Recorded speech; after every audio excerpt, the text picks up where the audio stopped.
लाभांश भुगतान अनुपात डिविडेंड पेआउट रेशो डीपीआर एक महत्वपूर्ण वित्तीय मापदंड है जो यह दर्शाता है कि कोई कंपनी अपने शुद्ध लाभ का कितना हिस्सा अपने शेयरधारकों को लाभांश के रूप में वितरित कर रही है। इसकी गणना एक विशिष्ट अवधि के लिए कुल भुगतान किए गए लाभांश को शुद्ध लाभ से विभाजित करके की जाती है और इसे आमतौर पर प्रतिशत के रूप में व्यक्त किया जाता है। उदाहरण के लिए 40% का पे आउट रेशो यानी भुगतान अनुपात का मतलब है कि कंपनी कमाए गए प्रत्येक 100 रुपये में से 40 रुपये शेयरधारकों को देती है और शेष 60 रुपये अपने पास बरकरार रखती है।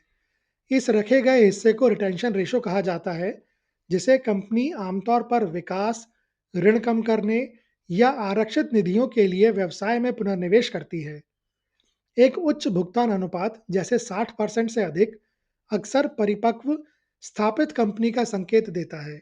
सार्वजनिक क्षेत्र के उपक्रमों यानी पीएसयूज या यूटिलिटीज जैसे क्षेत्रों में जहां विकास के अवसर सीमित होते हैं, ये कंपनियां शेयरधारकों के लिए तत्काल आय को प्राथमिकता देती हैं।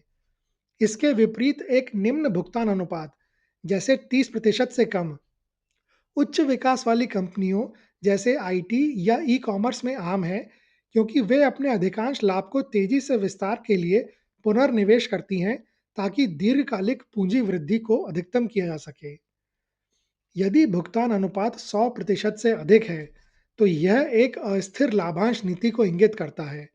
इसका मतलब है कि कंपनी अपनी कमाई से अधिक भुगतान कर रही है, जिसके लिए वह अक्सर अपने आरक्षित निधियों का या ऋण का उपयोग करती है, जो निवेशकों के लिए एक बड़ा खतरा है।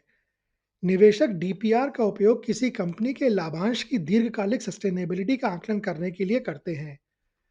एक स्थिर मध्यम अनुपात, जिसे अक्सर 35% से 55% माना जाता है, स्थिर कमाई और शेयरधारकों को पुरस्कृत करने तथा भविष्य के विकास को सुनिश्चित करने के लिए एक संतुलित दृष्टिकोण का सुझाव देता है।